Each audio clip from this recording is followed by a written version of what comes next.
On a beautiful, clear, sunny morning in April of 2014, two young women started up a hiking trail in Panama.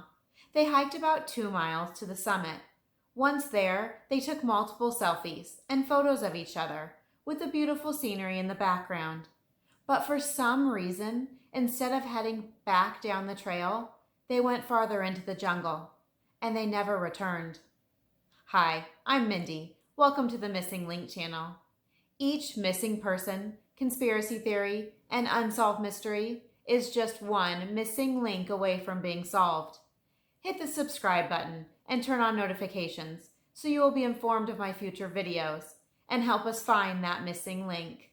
This video is about the disappearance of Kris Kremers and Lisanne Froon. Usually when I study a case, I can come to a conclusion about what I think happened. I may not be 100% sure, but I feel that at least one scenario is more likely than another. However, in this case, I keep going back and forth.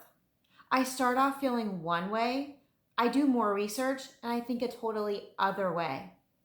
I would flip-flop between alternatives the more I researched. I cannot wait to get your opinion, but I fear we will never know the truth of what truly happened that day. Who were Kris and Lisanne? Kris Kremers was born August 9, 1992 in the Netherlands. She was 21 years old. Kris was the middle child. She had an older brother and a younger brother. Kris was described as outgoing, creative, and responsible. She had strawberry blonde hair and blue eyes. She was 5 feet 6 inches tall. Kris had just graduated college with a degree in cultural social education, but was planning to attend graduate school and study art history. Lisanne Froon was born September 24, 1992, in the Netherlands as well. She was 22 years old, almost 1 year older than Kris. Lisanne was described as optimistic, intelligent, and very athletic. She played volleyball in college. She was 6 feet tall, had blonde hair, and the sweetest dimples when she smiled. She graduated with a degree in applied sciences. She also enjoyed photography. The girls were born in the same town, but became friends when they started working together in a cafe during college. They even became roommates. Growing up, Kris had traveled with her family, and she had always wanted to visit Panama.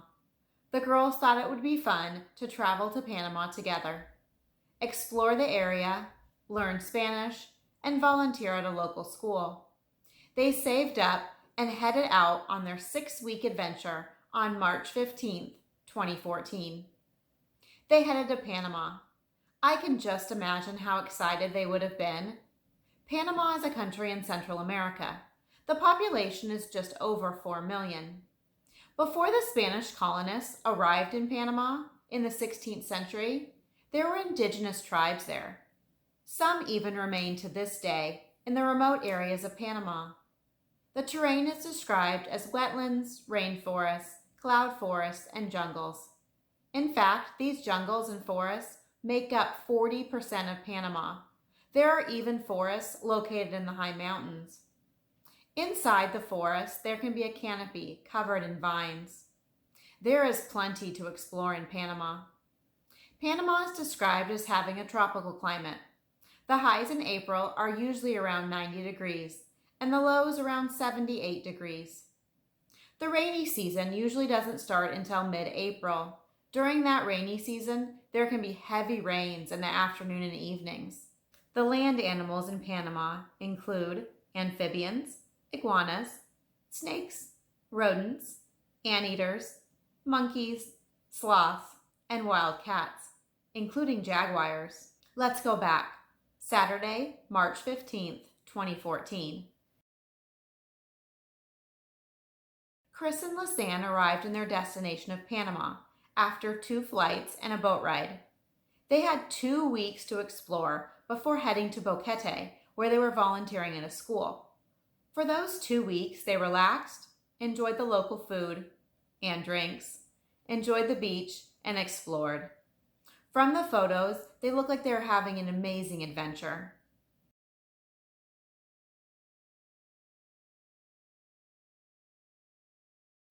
They also kept in touch with their families back home, almost every day.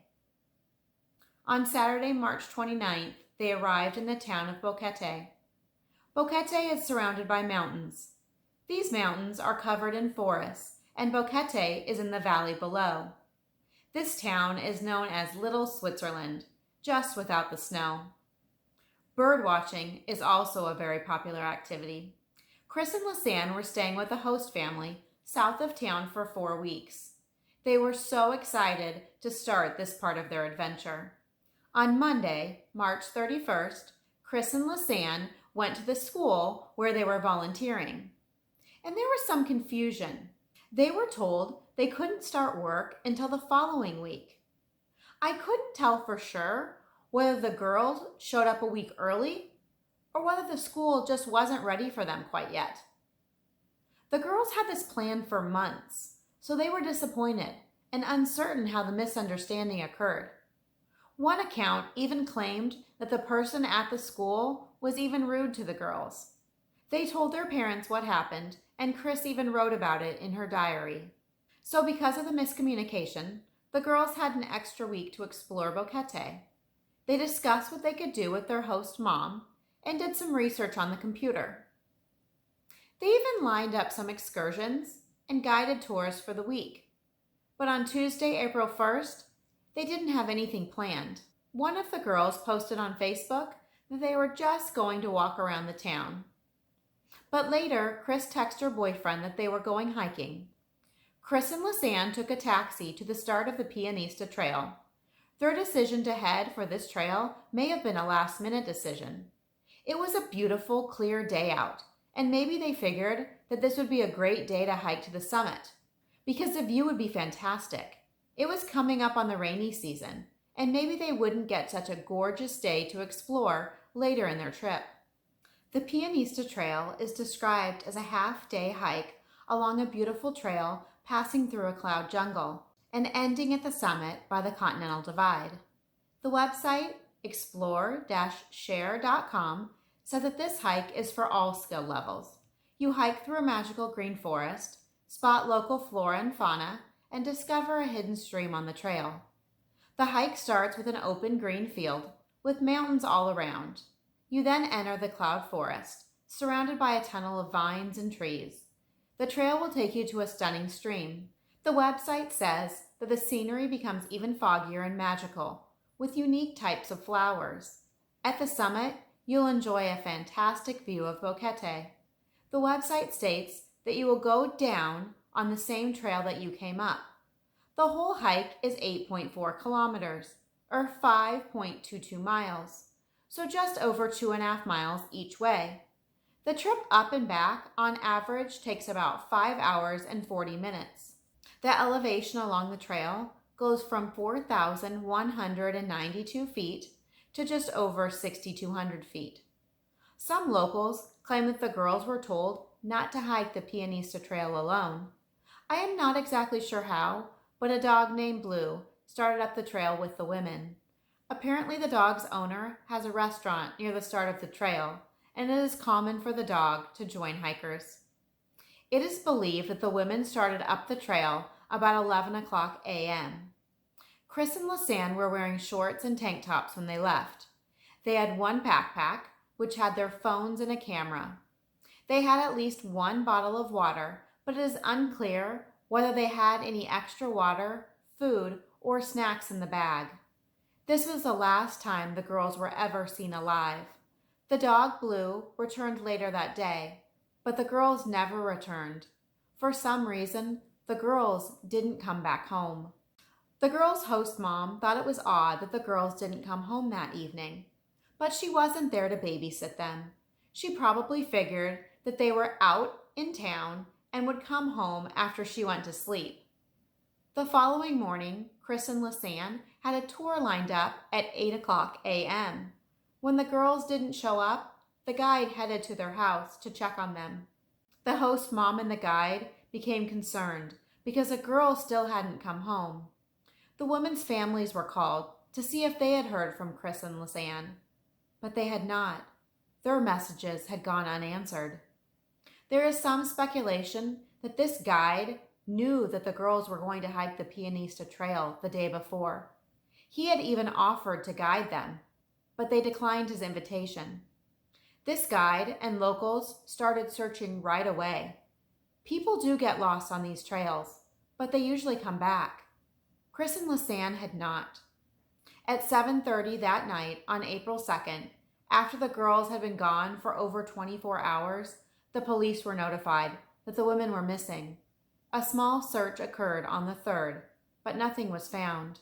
Eventually, on April 6th, the women's families arrived in the town and the police became more involved. Huge search efforts began, but they weren't entirely sure exactly where to search.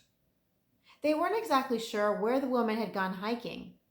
The search lasted 10 days with no sightings of the girls or any evidence to show where they had gone.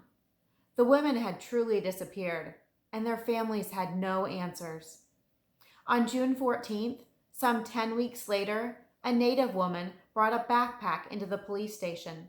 It was Lisanne's backpack. The indigenous woman claimed to have found it in a rice field near a river. However, she also claims that the backpack was not there the day before. The police originally thought that the backpack must have come down the river from the mountains. But once they looked inside and inspected the bag, this didn't make much sense. The backpack, along with its contents, were dry. And this wasn't a waterproof backpack either. So if it had floated down a river, one would assume that it would be soaked and the contents inside ruined. But inside the backpack, the police found $83, Lisanne's passport, Kris's insurance card, 2 cell phones, a camera, 2 bras, an empty water bottle, and 2 sunglasses. Nothing was dirty like you would envision if it was in a river. Plus, all the electronics were still in working order. It was later determined that the backpack was found about 5 miles from where the girls' last location was. How could everything be in this good of condition? If it had been in the Panama rainforest during the rainy season for 74 days. However, finding that backpack and its contents were a huge discovery. They could finally see where the girls went that day and try to figure out what had happened to them. The contents on the 2 phones and camera were examined. We are able to put together a picture of what might have happened that day. The camera was a Canon PowerShot SX270 HS camera with a zoom and a flash. On the camera, the police found that the camera's battery was still working, and 133 consecutive photos had been taken starting April 1st, with only 1 photo missing. We will get into this missing photo and what it could mean later.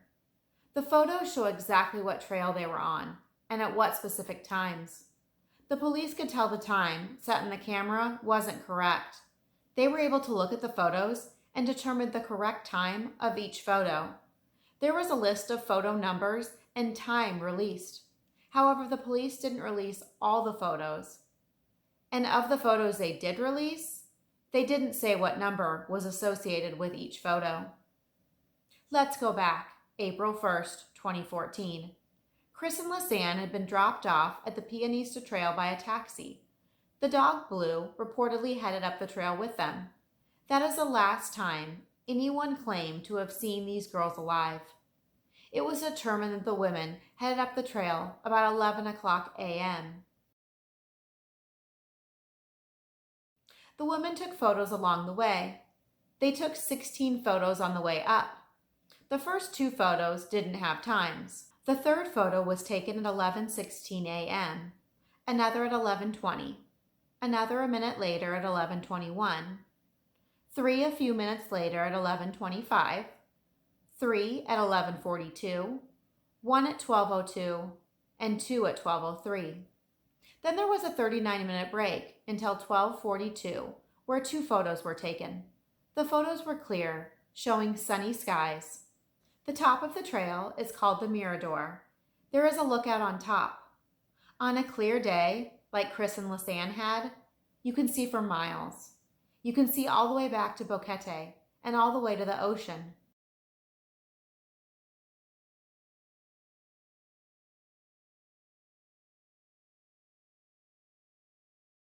The photos at this spot were taken at 1 o'clock p.m., so the girls made great time. They took about 10 photos in 6 minutes from the camera, starting at 1 o'clock and taking the last photo on the summit at 1:06.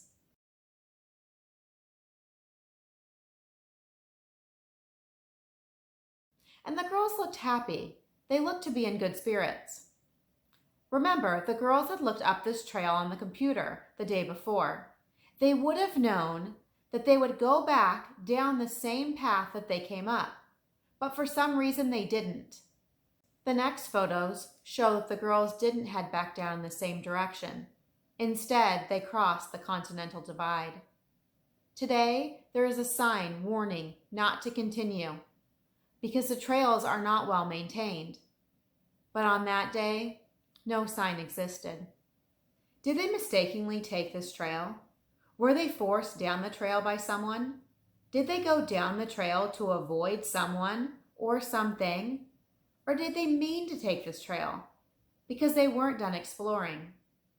The trail on this side looks completely different from the trail they took up, so I don't believe this was an accident. The trail they took up was well maintained by rangers, but there is no maintenance on the other side. The trail on the other side can be extremely muddy, with harsh conditions and steep terrain. Tour guides and native people have gotten lost or even died on these trails.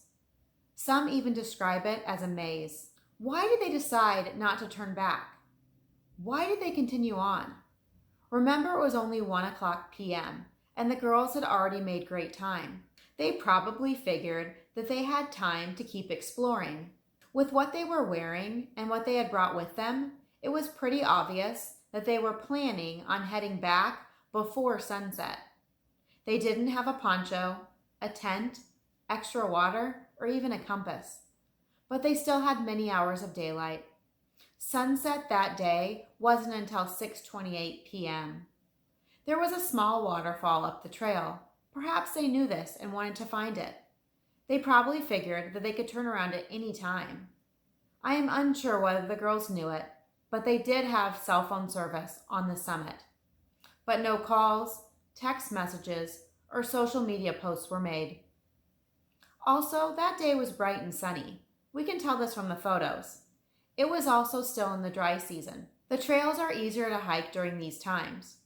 River and stream levels will be lower, but when the rains come, things change fast, and water levels can be misleading. So Kris and Lisanne headed down the opposite side of the trail.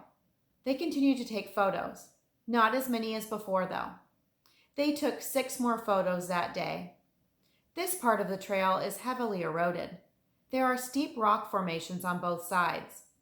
At least at this point, a person can't get off the trail and get lost. However, the trail looks challenging. This photo, taken at 1:20 p.m., shows Kris in low-hanging foliage. There are 2 photos taken at 1:20. Only 19 minutes after this photo was taken, Kris's iPhone lost reception about 1:39 p.m., not too far down the trail. The next 3 photos were taken at 1:54. There was 1 more photo taken that day, but we have no idea what it was taken of or what time it was taken because it was deleted. We will speculate later on what it could have been. From the photos, we can tell that the girls continued onto a small stream. The last 2 photos were taken at 1:54 p.m.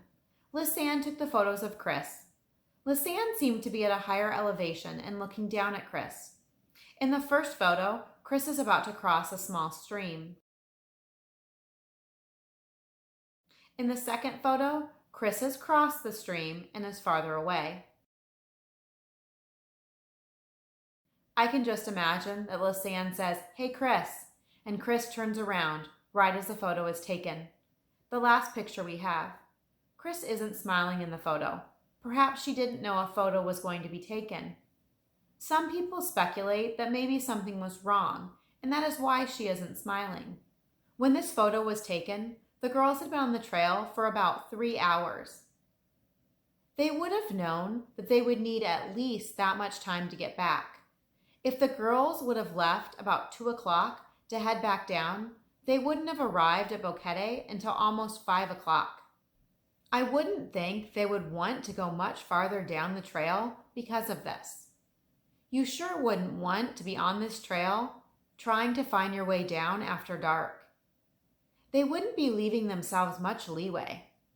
What happened next? I just keep staring at this photo, hoping there is a clue to what happened after this photo was taken. Did the girls continue on, or did they decide to turn around? If they decided to keep going, were they looking for something in particular? If they decided to turn around, what prevented them from returning to the summit and heading back the way they came?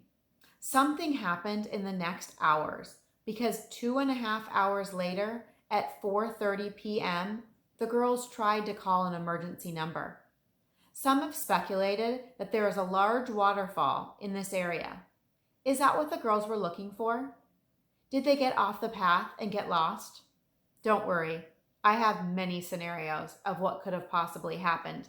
We will discuss this later, but let's continue on with what we do know. No photos were taken with the camera again that day.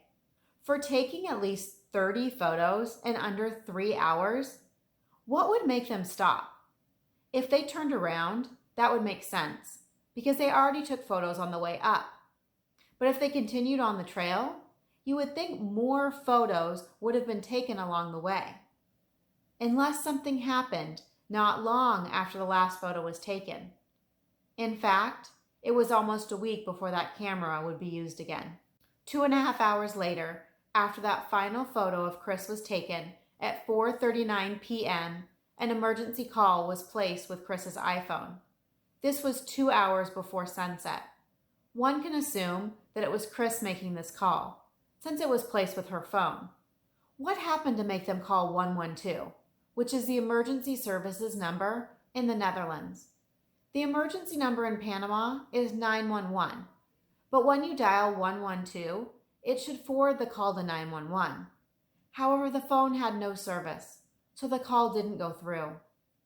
Depending on what the girls were facing and what made them call this emergency number, I can't imagine what they would have been feeling when that call didn't go through.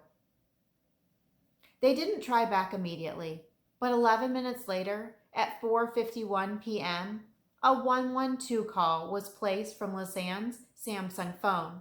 This call didn't go through either. Was someone injured? Were they lost? Or was someone following them and they needed help? What did the girls do after those 2 emergency calls failed? Did they stay put or continue walking? No other calls were attempted that evening. Both batteries were at about 50% on day 1. Did the girls turn off their phones to save the battery?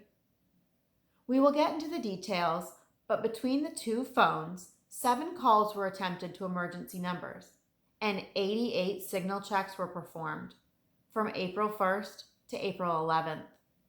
Where were the girls during this time? Unfortunately, the phones don't give us this information. The following morning, April 2nd, sunrise was at about 6:14 a.m. Not long after the sun came up, at 6:58 a.m., a call was made on Lisanne's phone. It was to 112, and it went through. Can you imagine the excitement she must have felt? But unfortunately, the call lost connection after only 2 seconds. How heartbreaking. However, you would think that she would have tried again right away if the first call went through, even for just a moment. But she didn't. Maybe she didn't know it went through. Maybe since it was only 2 seconds, a dial tone hadn't happened yet. 3 other attempts were made that day. Kris's phone attempted to call 112 at 8:14 a.m. Lisanne's phone attempted to call 112 and 911 at 10:53 a.m. and 1:56 p.m. None of these connected either. Another day passed. Now it is April 3rd. The last 911 call is attempted on Kris's phone at 9:33 a.m. No connection. The call failed. There were no more calls attempted, but the girls did keep checking for a signal between April 3rd and April 11th. In fact, there were 88 signal checks. I can't imagine the frustration, fear, and sadness the girls must have felt each time they turned on their phones, hoping for a signal, but seeing none, and knowing that each time they checked, the battery on their phone would be disappearing. They checked 3 more times on the 3rd, twice on Lisanne's phone and once on Kris's, 1:50 p.m., 4 o'clock p.m., and 4:19 p.m. The next day, April 4th, they checked twice, both on Kris's phone, 10:16 a.m. and 1:42 p.m. They must have known that Lisanne's battery was getting low. The next day, April 5th, at 4:50 a.m., while it still would have been dark, they checked for a signal on Lisanne's phone. This Samsung phone was never turned on again, so my guess is the battery must have died. All they had left was Kris's iPhone. A signal check was attempted at 10:50 a.m. and 1:37 p.m. Up until now, each time Kris's phone was accessed, the PIN number to unlock the phone was entered correctly. This last check on April 5th at 1:37 p.m. would be the last time the PIN was entered correctly. The next day, April 6th, the phone was turned on at 10:26 a.m. and 1:37 p.m. The wrong PIN was entered from now on.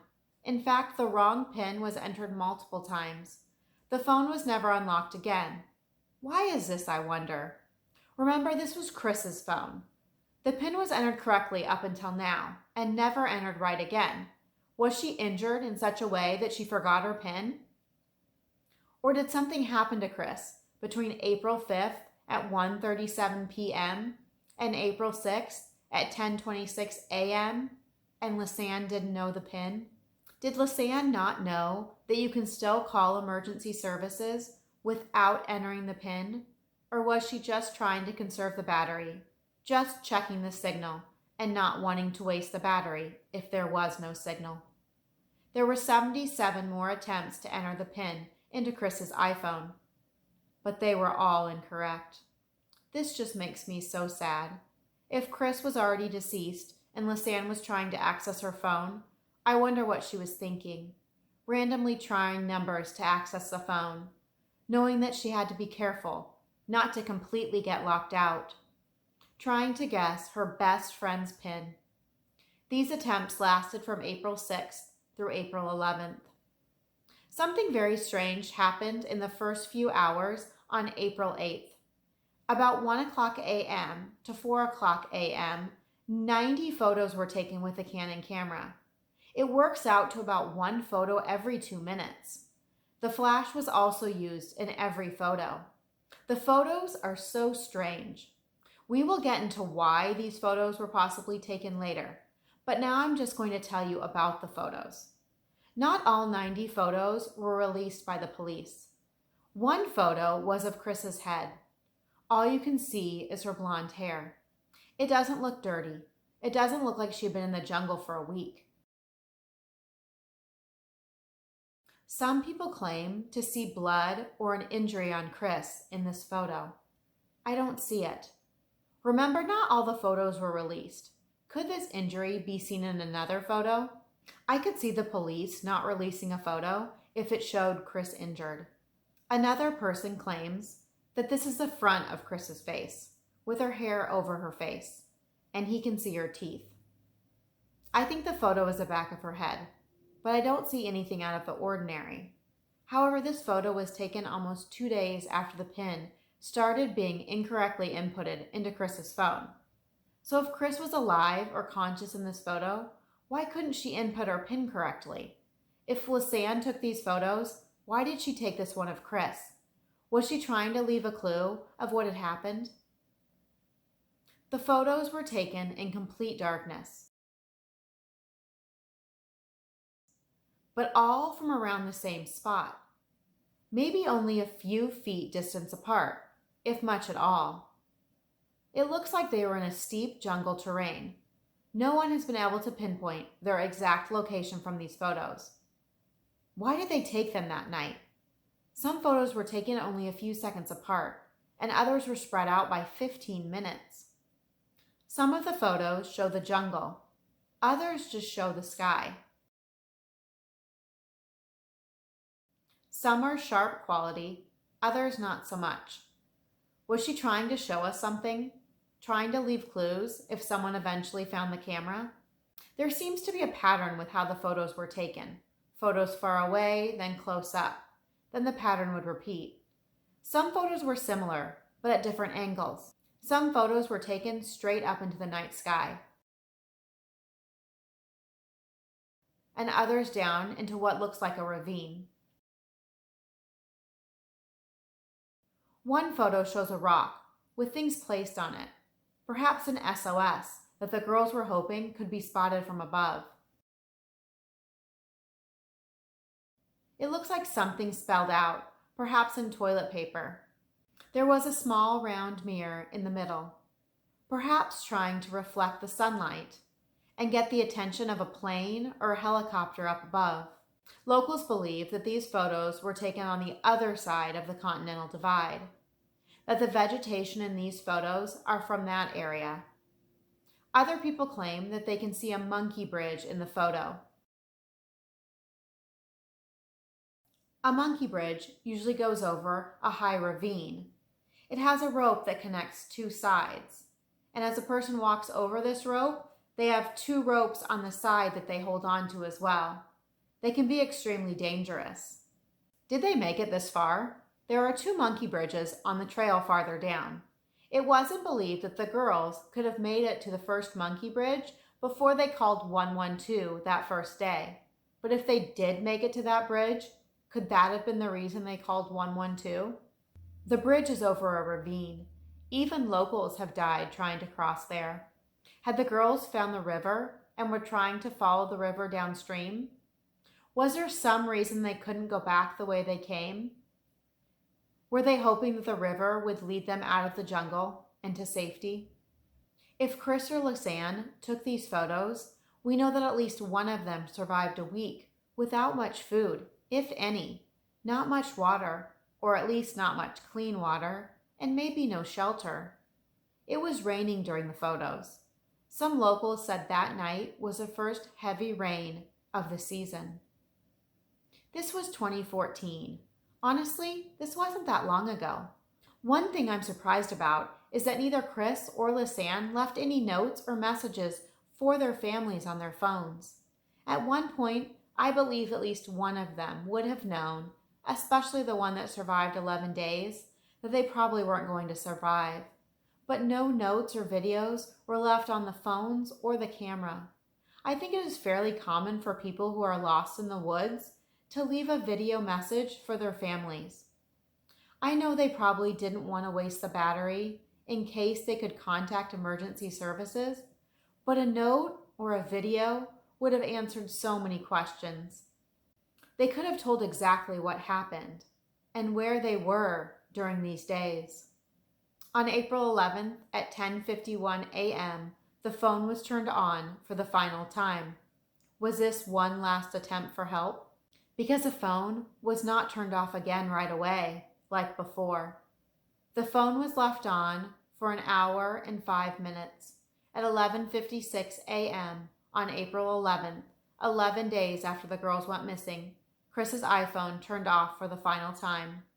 I assume that the battery died. Did one or both of the girls watch this happen? How sad. On April 11th, the search was still happening for the girls. It went on for another 5 days, but nothing was found. However, this story wasn't over. In the second video, we will discuss what happened after April 11th. We will discuss what happened to the girls during these 11 days. Like I said at the beginning of the video, I have many scenarios we will discuss of what happened to the girls to make them disappear and call emergency services so soon after things seemed fine. Thank you for joining me here today.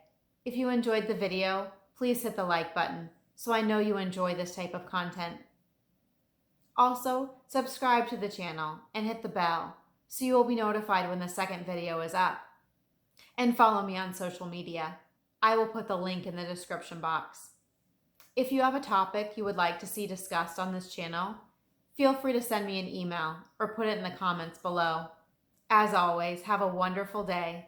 Watch out for each other and keep looking for that missing link. Love ya, and see you in my next video.